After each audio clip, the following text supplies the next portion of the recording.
when it comes to the research and what's being discovered about this, first thing I want to say is you must measure what matters. Okay, and one of the big findings in multiple researches is that people are often not measuring what matters. Okay, and of course the very sentence is a whole debate in its own right, because you can have the question about matters to who, matters for what do we mean by matters. But our second thing that you have to know is that what you measure will matter. Okay, it's the age-old dog wagging the tail thing. So if you go into a school, this is what quite a bit of the research shows, and you start measuring things and saying to people, this is what we want to see happening in your school, that's what the school is going to spend time doing. And often to the detriment of what they should be doing.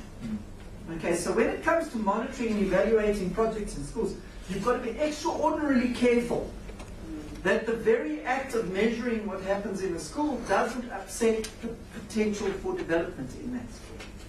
Okay. And then the most important one of all, you can't measure what matters most. Okay, and it's all about that attribution of agency. So the way I best describe this is every teacher at Sacred Heart has an iPad. I put an iPad into one teacher's hand and they say, this is fantastic. I wonder what I can do with this in my class.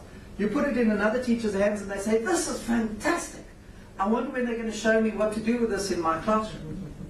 Okay, and that to me is the critical factor between success and failure in terms of functionality in a school.